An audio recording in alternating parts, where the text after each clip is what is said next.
好似好耐冇見咁嘛，係嘛？都一段時間，都感恩有得機會，人係喺呢度分享神嘅話語。我想問下咧，大家識唔識呢個使徒信經啊？識唔識背啊？大家咧都知道咧，使徒信經入邊咧有幾個人嘅名稱嘅喎，有瑪利亞啦，有耶穌啦，仲有一個叫邊個啊？比拉多啊嚇！呢個係唯一一個外邦人係即係擺喺使徒信經入邊。其實咧，比拉多嗰句説話咧，佢係耶穌在本丟比拉多手下受難嚇。咁呢句説話咧，其實幫助我哋聯想到啲乜嘢嘢咧？就係當耶穌被釘之前，佢點樣俾當時嘅執政嘅羅馬政府審問，而喺審問嘅期間呢，以至到判刑為止。認識耶穌受審嘅過程呢，其實呢係相當重要喎，對我哋作為基督徒嚟講，大家覺唔覺得啊？因為點解呢？因為如果耶穌佢本身就有犯罪嘅話呢，咁我哋成個救恩都好被質疑嘅。所以呢，我哋要認識下究竟呢呢個受審嘅過程入邊呢，其實有啲咩特別？而新約聖經入邊4卷福音書咧嘅作者咧都有對呢件事咧作出唔同嘅陳述。我哋咧今日會睇到嘅咧，就係使徒約翰手下佢對耶穌被審嘅過程入邊一啲咧約翰想我哋聯想到嘅睇真啲嘅事情。如果大家都熟悉使徒約翰嘅即係寫作手法咧，我哋咧都會發現佢用咗好多唔同經文上面嘅比較啊。嗱，大家熟悉嘅係咩啊？即係如果有上主日學嗰啲咧，你都會好清楚嗰啲咩光明與黑暗啊，耶穌7個神蹟啊，或者咧係有時咧有啲少人講啲嘅咧，就會有啲有聲同埋無聲嘅使徒嘅分別啊，咁都有好多呢啲嘅時間。而去到咧耶穌被審嘅時刻咧，其實約翰咧都用咗一套好特有嘅寫作風格嘅喎，去俾我哋今日知道咧，究竟咧喺約翰心目中咧邊一個先至係釘死耶穌嘅元兇啦？同埋咧對自己即係面對一啲即係約翰面對住自己一啲冇辦法干預嘅政治事件嘅時候咧，作為使徒嘅佢或者平民嘅我哋應該用啲咩方法去自處？而約翰福音咧對耶穌受審嘅記載係由約翰福音18章28節開始，一直到19章尾段嘅。雖然咧今日我只係講19章嘅部分，但係咧我都鼓勵大家咧而家先打開聖經，即係要睇一睇，因為咧入邊咧有好多嘅內容咧，我係唔會特登講嘅嚇。我都鼓勵大家打開聖經咧，我哋一齊去睇呢2章嘅經文。點解咧？因為咧其實我哋今日咧會喺個經文入邊咧會睇到約翰喺一個衙門嘅場外或者場內，佢交替咗7個唔同嘅劇情。如果大家留意聖經嘅話，咁呢7個劇情咧就會勾畫出咧一個圖畫咧，就會俾大家見到咧比拉多、猶太人同埋耶穌呢3個主要嘅角色咧，佢哋之間嗰個權力轉移啊！有時我講説話會有啲抽象啊，不過咧即係大家如果跟住經文去睇嘅時候咧，大家會好容易掌握到嘅。等我首先咧簡介一下18章28節到18章尾段，其實咧係呢7個劇情入邊咧其中嘅4集，我要用咧2分鐘嘅時間咧同大家回顧一下啊！即係都通常睇戲嗰啲咧 recap 咧通常都係2分鐘度嘅啫嘛，咁我哋就 recap 一下啊。咁樣咧就其實咧第18章28節開始咧，其實第一幕咧就會講到場外嘅大祭司啦，該亞法為首嘅猶太人，去到即係呢班嘅猶太人咧，佢去到衙門嘅門口咧，要求當地最高嘅統領羅馬官員比拉多先生咧去處死耶穌嘅。不過咧，經比拉多喺第2幕入邊場內，即係喺佢個自己衙門入邊嘅審問之後咧，比拉多咧就查清咗耶穌其實冇一個致死嘅罪喎，要自己去判。咁所以咧返到出去場外嘅第3幕，當時咧佢希望咧俾下台階呢班嘅猶太人啦，咁同時咧又要想救耶穌喎，咁於是咧佢就草草了事啦，諗住咧用一個即係猶太傳統，即係一個外邦人啊同猶太人講，你嘅猶太傳統咧其實係會釋放一個人嘅。咁但係咧就用呢個習俗咧嚟到放一個人，但係好可惜，呢班嘅猶太人熟讀摩西律法嘅猶太人呢，佢寧願要一個危害社群嘅強盜，都唔要耶穌。而第19章一開始呢，就係第3幕嘅尾段啦。第3幕嘅尾段記錄咗啲咩呢？記錄咗比拉多喺場外聽完猶太人話要放巴拉巴之後呢，翻入咗衙門開始第4幕。第4幕呢，佢比拉多行使佢嘅權力，佢將耶穌鞭打咗，戴好荊棘冠，然後着住紫袍。而比拉多行動嘅時候呢，約翰就描述耶穌只係默默無聲咁樣去受刑。好唔 OK 啊？大家捉到呢4幕啊嘛嚇。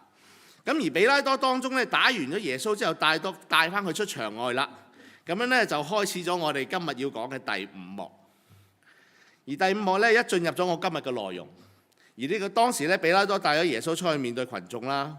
我哋咧一齊睇呢個第19章4至7節。佢度聖經咁樣講：比拉多又出來對眾人說：我帶他出來見你們，叫你們知道我查不出他有什麼罪來。耶穌出來帶着荊棘冠冕，穿着紫袍。嗱，之前已經着好咗噶啦嚇，佢就咁出嚟嘅啫。比拉多對他們說：你們看這人。祭司長和差役看見他，就喊着說：釘他十字架，釘他十字架。比拉多說：你們自己把他釘十字架吧，我查不出他有什麼罪來。猶太人回答說：我們有律法，按那律法他是該死的，因他以自己為神的兒子。嗱，頭先我哋剛才都讀過㗎啦呢段經文。而第5幕呢，其實呢係大家會見到啦。其實第5幕入邊呢，比拉多佢點樣啊？佢其實呢一直都強調自己呢，就根本就揾唔到耶穌有啲咩罪，亦都話呢，如果猶太人自己想釘耶穌上十字架呢，就不如你自己做啦，唔好搞我啦咁樣。咁當然啦，即係其實我覺得呢，呢班祭司長呢，以祭司長為首嘅猶太人呢，佢唔係唔想，但係呢，佢真係冇權力去將耶穌呢釘去十字架當街示眾咁樣。我諗佢哋私了係得嘅嚇。咁但係呢，因為當時呢，就只有比拉多先至有呢個權力，所以呢，比拉多話耶穌冇罪嘅時候呢，但係猶太人又話耶穌一定要死，呢兩個交織嘅時候呢，成個群體呢就形成咗一個張力。而呢個張力呢，就點樣呢？就係一個權勢上面嘅角力。特別嘅位就喺呢度啦。嗱，作者描述呢，有實權嘅比拉多，佢當時呢就好驚。佢驚啲乜嘢呢？就係原來佢引以為傲嗰個權柄，就算自己講明咗耶穌佢冇罪啦。不過現實環境話俾佢知呢，就算你羅馬政府即係你嗰啲兵丁呢打遍天下無敵手都好，最高嘅領導人比拉多先生，你覺得呢耶穌冇罪嘅時候呢？不過當有一群猶太人按佢哋自己解釋嘅律法，認為呢個人應該要死嘅時候，比拉多先生你就應該判佢死刑。你認為作官員嘅比拉多有咩感覺啊？應該要順應民意啊，抑或係要堅持己見啊？大家睇唔睇到嗰個問題啊？睇唔睇到嗰個張力啊？今日我哋面對政治，其實呢啲事我哋唔陌生嘅嚇。社會總會有一群有意見嘅人士，同時呢，政府總會有佢管治嘅權力同埋方針。當兩者行埋一齊嘅時候呢，今時今日你覺得應該邊個掌管邊個呢？大家有冇見過呢啲咁嘅張力啊？或者有冇置身喺呢一種張力啊？嗱，即係政府同社會，你會幫邊一邊啊？你可能會話咩呢？就會話睇下啲咩事情啦，係咪？咁呢啲嘢好大圍嘅嘢，我哋啲小市民都控制唔到㗎。不過呢，如果關於同胞移民啊，當然幫一邊啦，係咪？但係如果接收一啲自己唔認識國家嘅難民，又會另一種諗法喎。咁當然啦，我都唔想引導大家去歸邊嘅，即係我唔係做呢樣嘢，我都唔會咁傻嚇。咁啊，而且咧作為平民，即係其實我哋都唔會即係操控啲咩生殺大權啦，係咪？即係我哋作為平民啫嘛。我更加就唔會喺度講政治啦，我講明啊，我唔係喺度講政治。不過我相信大家其實有意無意間咧，都會有機會置身喺類似比拉多呢一種嘅權勢上面嘅角力，甚至乎咧，或者喺自己主權被挑戰嘅一啲嘅經歷。自己嘅主權被挑戰。嗱，我想舉一個例子，特別咧喺屋企煮飯嗰啲咧，就會即係更加同我心同感受啦，身同感受嚇咁樣。大家知唔知道呢個係咩廣告啊？食飯啦廣告啦，係嘛？知唔知喺邊度出嚟㗎？啊，老一輩嗰啲先會知嘅呢啲，因為幾廿年前嘅香港廣告嚟嘅嚇，就係金香米啊！大家有冇食過金香米啊？金香米都冇啊，咁唔緊要啦。我細個食嘅金香米廣告啊，大聲嗌食飯啦咁樣，然後咧啲人咧就咁樣走晒上去開飯咁樣。嗱，作為一家之主咧，大家即係屋企有煮飯嘅嗬，係嘛？邊個負責煮飯嘅？可唔可以舉手俾我見見啊？嗱，好多多數都係有男有女啦，係咪呢個年代係咪？我就唔係負責煮飯嗰個啊，我負責食嗰個啫，我食家嚟嘅。嗱，作為一家之主咧，當你問你屋企人想食咩嘅時候咧，其實好多時咧都得唔到一個想要嘅答案嘅。我唔知大家有冇咁嘅感覺啊？嚇咁樣，如果咧你自己決定食咩嘅時候咧，同台食飯嘅人所留低嘅嘢咧，就會係對你一個選擇嘅一種無聲嘅回應，係咪？食飯啦係算係咁啦，即係食飯係咁樣都算啦。其實即係大家我哋即係有愛心都算啦。但係有時最令人即係上心嗰啲，即係火滾啊！上心嗰啲咧，就會係決定開飯嗰個時間。嗱，都會係一個好大嘅難題嚟嘅喎，對好多人嚟講。就算大家夾好幾點鐘食飯啦，但係結果咧好多時都會強差人意嘅，係嘛？即係你總之就即係總之你預備好晒所有事開飯，但係咧你夾好晒時間，但係總之開飯嘅時間咧總係唔齊人嘅。嗱，特別係咧，當你如果係新婚啊，或者開始有小朋友咧，作為主人咧，即係煮飯嗰個人咧，當你以為你自己有權可以決定食乜嘢啦、幾點食飯啦，咁你就大錯特錯啦，係嘛？即係我哋活咗幾十年就知啦。因為咧，當你忙完一輪，準備好時間，即係準備好食飯、煮好晒飯嘅時候咧，你屋企嘅隊友咧，總係覺得佢自己手頭上嘅嘢咧，係比同你準時食飯重要嘅喎。以前講好嗰啲咩幾點一齊食飯嗰啲冇晒㗎咯喎，呢啲嘢嚇。總之咧，佢嗰一刻嘅時候，當你嗌開飯啊嘅時候咧，咁啊，你啲隊友咧總會係覺得自己手頭上嘅嘢咧係最重要嘅。一次係咁，係咪？一次你可以忍，兩次你都可以忍，第三次咧你都要忍嚇。第三次係忍。咁其實咧，老實講啦，即係久而久之咧，其實好多家庭關係咧，就會被因為食飯呢個問題咧，積壓咗好多壓力嘅。嚇，大家唔講嘅，但係又唔覺嘅，但係實際係會有嘅。嚇，味道嘅，即係去到一個點咧，就係負責煮飯嗰個咧，表面上好似決定食乜嘢、幾點食飯，味道應該係點樣樣，甚至即係甚至味道應該係點樣樣都好。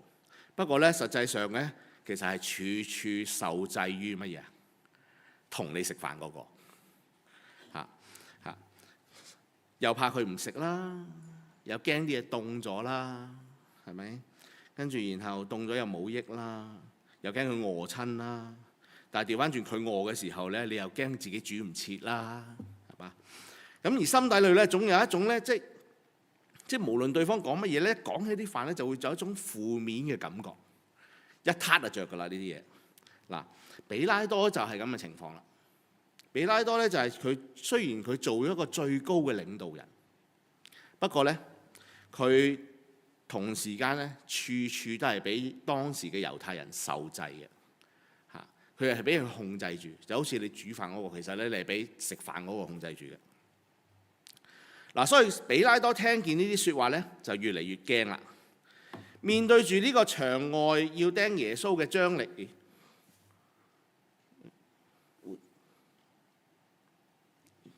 唔該，幫我撳一撳。係面對住呢一個牆外要釘耶穌嘅張力呢，佢唔知得點做啊。於是呢，佢翻入自己牆內呢，就開始我哋嘅第六幕啦。第六幕，而呢個呢，我係認為呢，比拉多行翻入牆內嘅時候呢，即係佢因為驚緊啊嘛，係咪啊？佢喺牆外嗰時驚緊啊嘛。於是呢，佢行翻入自己牆內，我個感覺呢，就好似咩呢？好似睇緊戲咁樣呢，外面好多記者。然後咧，阿比拉多咧為咗逃避呢班記者咧，要走入翻個場外一樣，咁樣咧就好似有種舒一啖氣嘅感覺。嗱，當比拉多入到去衙門嘅時候咧，佢點樣入？唔好意思啊，佢點樣咧？佢入到衙門又對耶穌講：你喺邊度？你喺邊度嚟㗎？耶穌就唔答。比拉多咧就因為咧，其實咧比拉多因為猶太人處處進逼啦，其實佢就緊張啦。想即刻知道耶穌究竟係點樣嘅人，做過啲乜嘢嘢，點解班猶太人咁想置佢於死地？不過呢，耶穌嘅沉默呢令佢好憤怒啊！然後呢，比拉多就話啦：你唔同我講嘢咩？你唔知道我有權柄釋放你，亦都有權柄將你釘十字架咩？從比拉多嘅角度去睇嘅時候呢，佢主觀就覺得，如果耶穌你真係想救自己嘅話，你就一定要靠佢，佢係耶穌唯一嘅拯救。嗱，約翰咧就提到比拉多呢句説話咧，俾我哋更加清楚一件事情，俾我哋更加清晰睇到比拉多嘅心路歷程。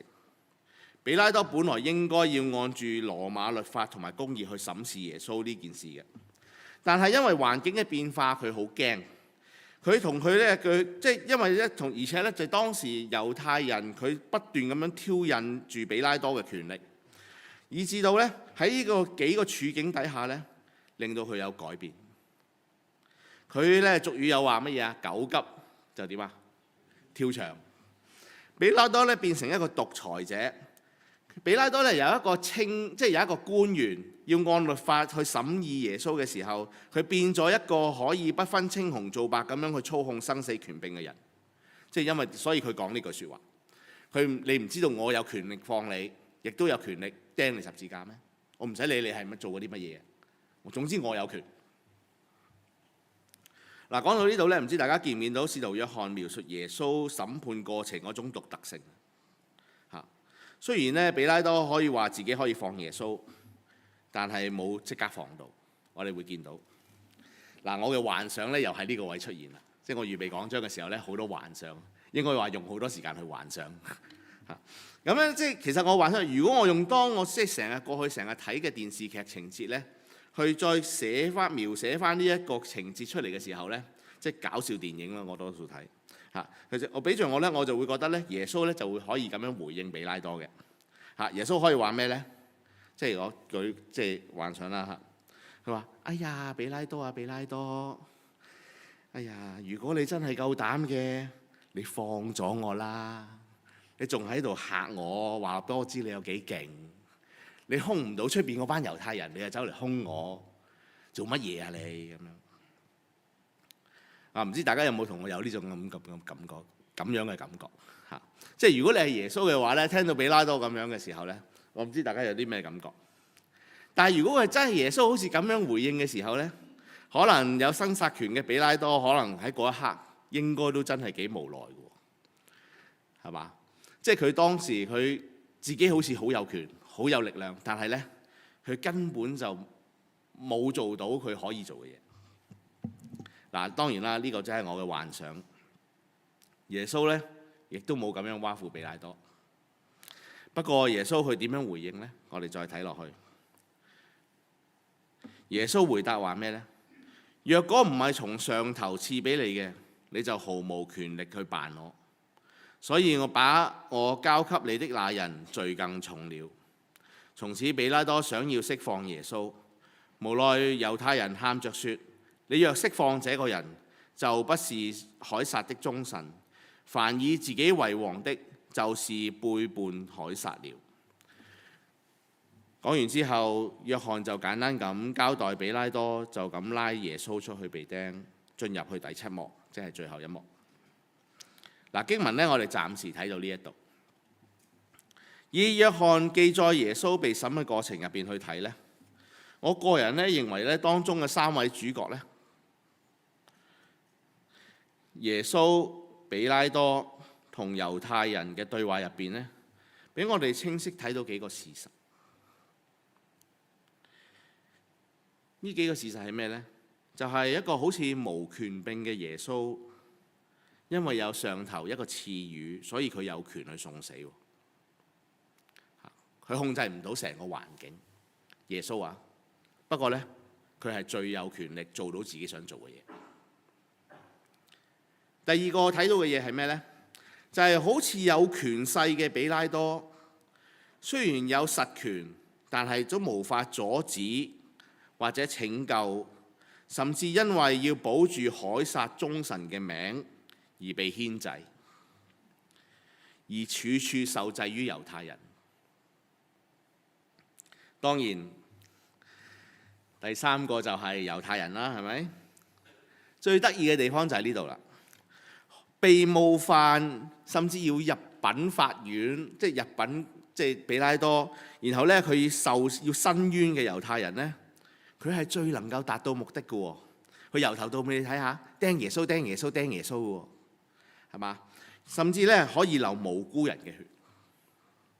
各位，呢啲事情有冇啲似曾相識嘅感覺？係咪今日社會嘅縮影？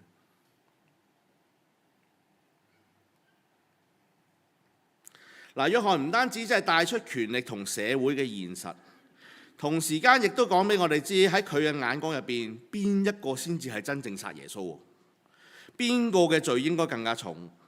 亦都話咗俾我哋知道，罪更重嘅一定唔係比拉多，係嘛？一定唔係比拉多。大家睇唔睇到約翰指住邊個講呢？大家見唔見到啊？如果大家想知嘅話呢，就自己睇埋最後一章、最後一幕，約翰福音13至16節。約翰佢喺呢度描述嘅元兇，其實之前呢亦都係指控住耶穌褻瀆上帝嘅呢個元兇。最後呢個元兇反而呢，我哋會見到呢喺經文入邊呢，都會見到約翰所描述嘅元兇，佢反而係同樣褻瀆上帝，認外邦人為王，而且仲話乜嘢啊？仲話除咗凱撒，我哋冇王。當時呢，呢個上帝揀選嘅民族呢，其實嗰一刻呢，其實係佢再一次咁樣重複咗撒母耳記上8章第7節要求立王嗰個情況。當時呢有啲咩情節特別要留意呢？就係當時上帝親口話上帝自己係被人嫌棄嘅，唔要，即係猶太人當時呢係唔要上帝做佢哋嘅王。當然我要回應返約翰福音，喺約翰福音1章11節，佢都描述到耶穌佢嚟到自己嘅地方嚟，自己嘅人倒不接待他。呢個就係當時嘅情景。呢個係一個好可惜嘅圖畫。當上帝臨到人間嘅時候，上帝嘅民族卻因為世上嘅權力而變質。而諷刺嘅係乜嘢呢？諷刺嘅係喺上帝嘅手下，呢啲咁嘅元兇，佢所做過嘅一切，對耶穌嘅敵意，其實只不過係上帝成就更大旨意嘅一個工具。佢哋從來都冇贏到。嗱，我哋回顧一下，約翰藉住耶穌被審，刻畫咗猶太歷史入邊最慘嘅一個悲劇。比拉多審判呢7幕入邊呢，我哋見到當時嘅社會係一個點樣嘅社會呢？係一個按律法冇罪嘅人，因為得罪權貴要受審，而且死亡。大家有冇見過呢啲事啊？一個最高嘅判官，唔好意思，卻因為局勢而要屈枉正直。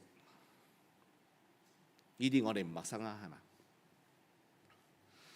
一群口稱自己屬上帝嘅人，為咗自保權勢，寧願背叛上帝，向勢力俯首稱臣。最後就係耶穌嘅跟隨者，佢哋去晒邊啊？佢哋總之就唔喺耶穌身邊咯，雞飛狗走，甚至唔認耶穌。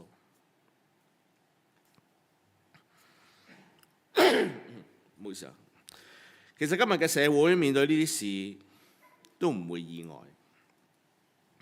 呢啲社會悲劇其實不斷會發生嘅。呢個呢，亦係我哋每一個相信上帝嘅人最難理解嘅一啲事情。不過現實話俾我哋知道，天災人禍總會有，天災可以係一刻，但係咧人禍咧就可以係一個長期痛苦。特別咧係當你活喺一個價值觀同你唔同嘅社會嘅時候咧，你就會有好多講唔出嘅無奈喺你嘅生命發生。就好似今日，就算你有權投票，活喺民主嘅社會，但係你投出去嘅對象其實都係冇權力去作出任何改變嘅，係嘛？今日嘅政客其實都好似比拉多咁樣，就算想按理去救耶穌，但係最後佢嘅權力只係容許佢乜嘢啊？喺個牌上面寫上佢想寫嘅字咋。中國人有句話係乜嘢啊？百無一用係乜嘢啊？書生。呢個係當時使徒約翰對羅馬政府一個最大嘅諷刺。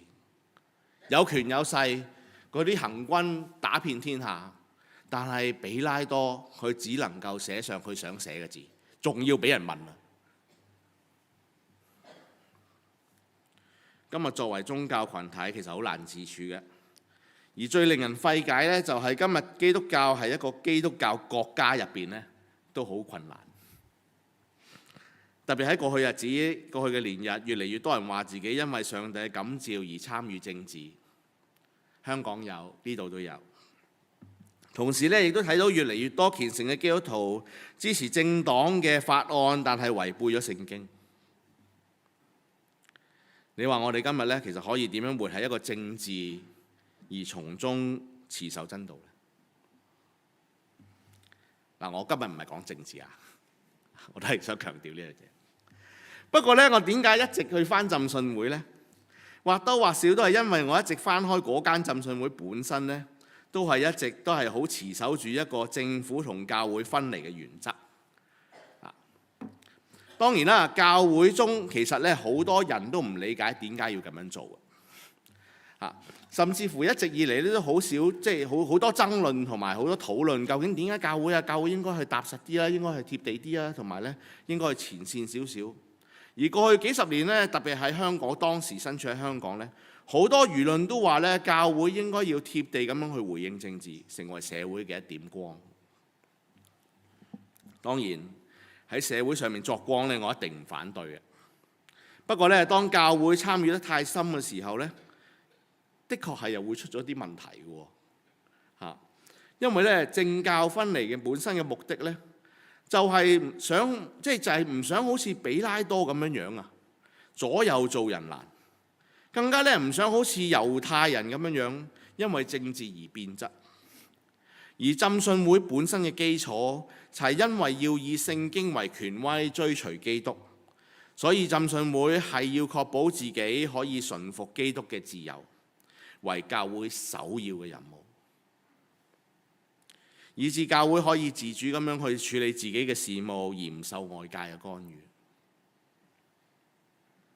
不過呢啲咧就唔等於我哋咧要同社會隔離。浸信會其實咧都要為喺在位嘅祈禱，而且咧亦都要恰當咁樣咧喺社會上面作出提醒同埋回應。最緊要係乜嘢呢？就係我哋要去喺呢一啲唔合上帝心意嘅事情入邊咧，我哋要發聲。我哋作為教會，我哋要進入世界，我哋要活出基督，而且咧最重要咧，亦都係要補足社會上面嘅缺口，幫助有需要嘅人。同時間，我哋亦都要提醒翻自己咧，就要保守自己，唔好沾染世俗，唔好俾一啲好似比拉多咁樣，即係俾佢進入咗將自己擺入去一個兩難嘅處境入邊。我哋咧要保守自己咧，唔好被世界去玷污。而使徒約翰咧，亦都係喺從中咧就提醒我哋作為平民嘅我哋咧，因為佢自己係平民啊嘛。嚇。當面對一啲咧我哋冇辦法理解嘅政治事件嘅時候咧，我哋都要緊記，好似第11節所講嘅、所提嘅一啲嘅事情，就係咩呢？就係話有啲事情呢，只有上帝先至會知道點解係會發生嘅，而且咧上帝容許佢發生嘅話呢，一定有上帝嘅旨意喺當中。約翰呢，用一個以小市民嘅身份，佢俾咗我哋一個好清晰嘅自處嘅態度，就係要我哋記得，既然發生咗，就要順從呢件事係上帝容許嘅。呢個係耶穌親口講。不過，就算喺佢嘅眼中，就算人禍要唔合理到一個地步，即係咩意思呢？就係一個創造世界嘅耶穌，要無故被佢創造嘅人釘，喺約翰嘅眼中呢個係唔合理嘅。而耶穌亦都被害佢嘅人釘嘅目的係為要拯救呢一班得罪佢嘅人，呢個都係唔合理嘅。約翰提醒我哋，縱然世界係荒謬到咁樣，你都要明白上帝係容許嘅時候，我哋就要順服。整件事邊個係主謀，邊個被擺佈嘅工具，我哋要記得上帝總係會有掌管。邊個真正有罪，就算當時咧黑白不分，作者約翰都要當時嘅讀者同今日嘅我哋要知道嘅，唔好着急，上帝仍然掌權，而且會作出判斷。嗱，上帝掌管呢，呢個咧可能係大家好容易掌握或者好容易明白嘅事情。而約翰呢，亦都藉住呢段經文提醒我哋，作為跟隨基督嘅平民，我哋應該用一個點樣嘅眼光同當權嘅人去共處。呢個係約翰第二個提醒。點解我用當權嘅人而唔用政治家呢？就係因為我哋無論係點樣生活，其實呢，我哋今日都係活喺啲唔同權力底下嘅要求同埋一啲嘅即係一啲嘅生活處境啊！我哋總會活喺一啲嘅權力底下嘅。嗱，就好似咩呢？就好似我哋今日可以自由咁樣行出街啦，係咪？大家今日都係自由出街噶嘛，係嘛？但係不過咁，你係揸車嘅時候或者你行路，你都要遵守乜嘢啊？交通規則，係咪？呢啲就係我哋即係好自然咁樣係即係活喺一個權力底下。無論去到邊度，我哋都要或者總有啲規矩係要守嘅。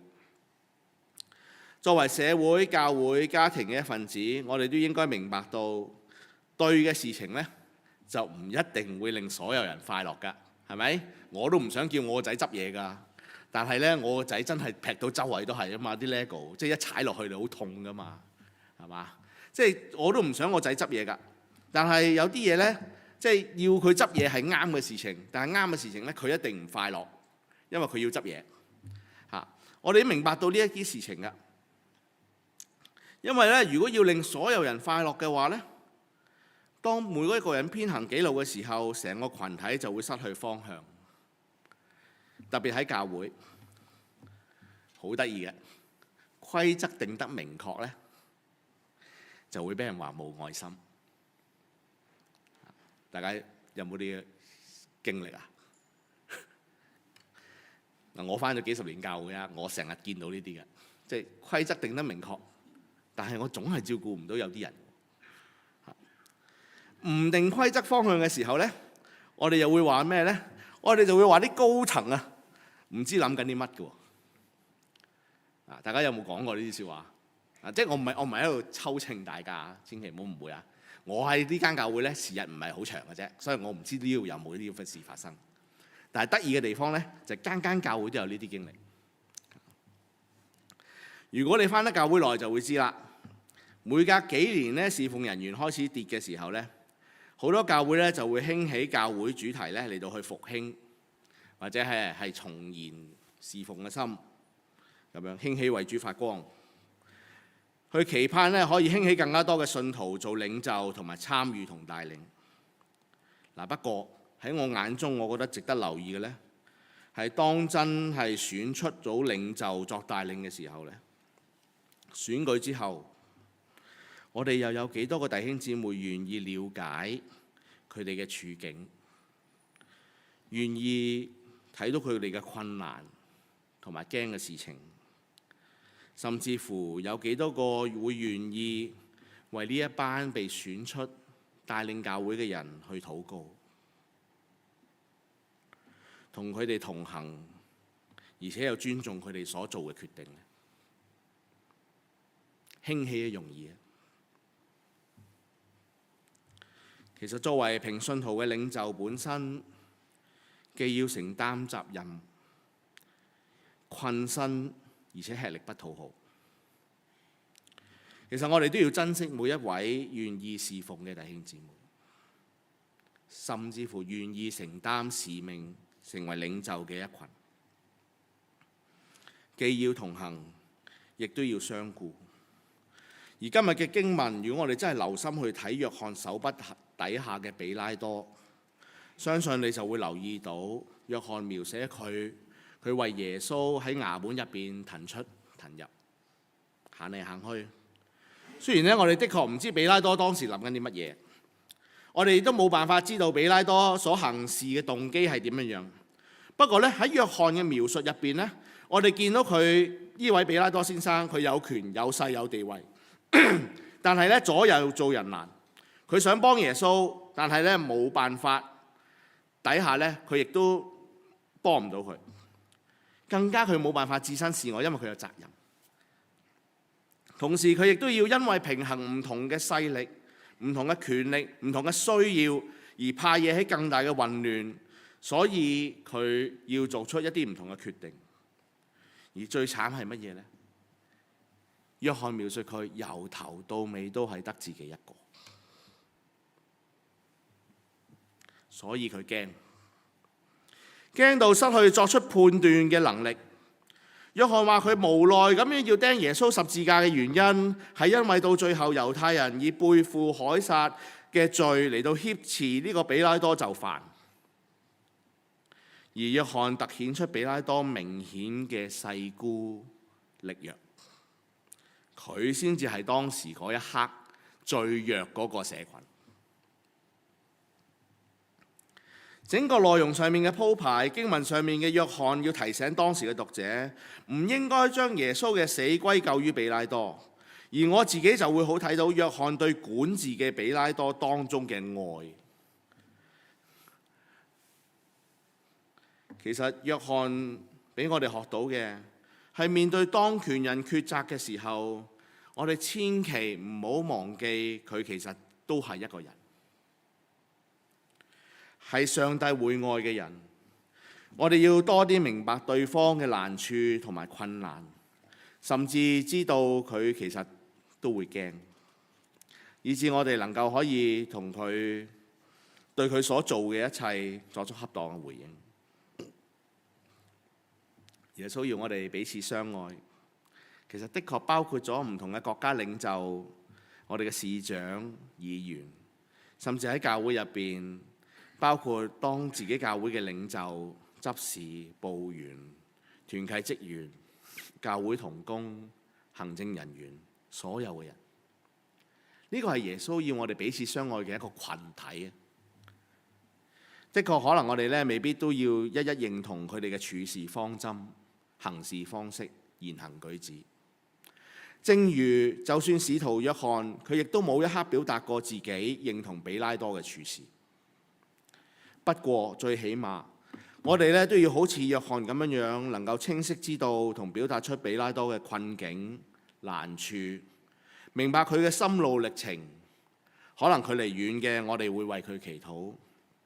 如果佢接觸到嘅，好似我哋教會入邊自己內部嘅弟兄姊妹咧，服侍帶領嘅群體咧，我哋可以多作交流、分享、學習，只係講造就人嘅説話。唔好因為侍奉嘅職位、職務成為咗我哋彼此相愛嘅個阻隔。我深信咧，呢個將會係教會一個好重要成長嘅一個基礎。復興永遠都係彼此相愛開始嘅。我哋需要有行近別人嘅愛同埋勇氣。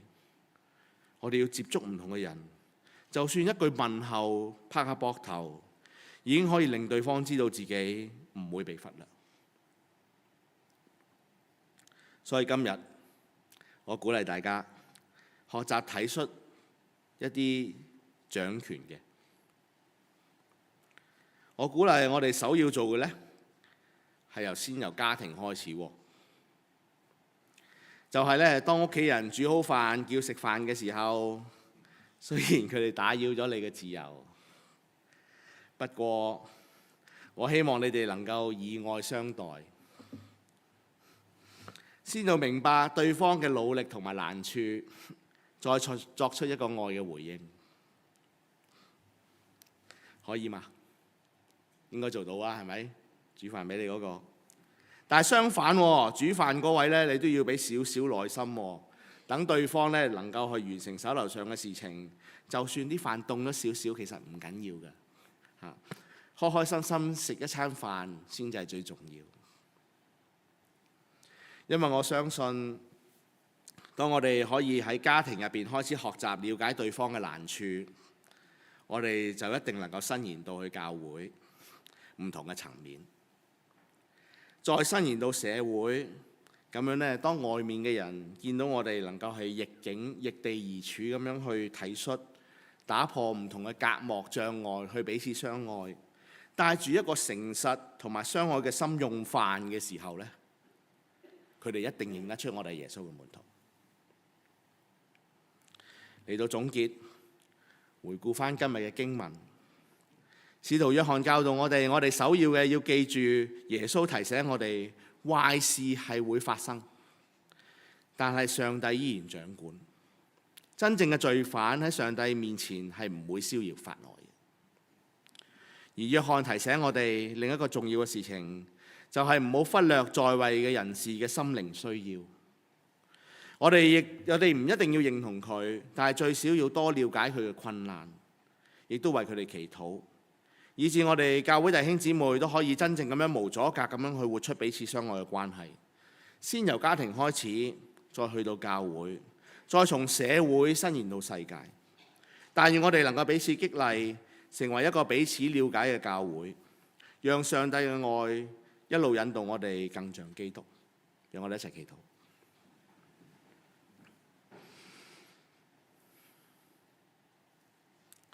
天父，我哋感謝你，賜俾我哋有使命、有教會、有時間可以侍奉你。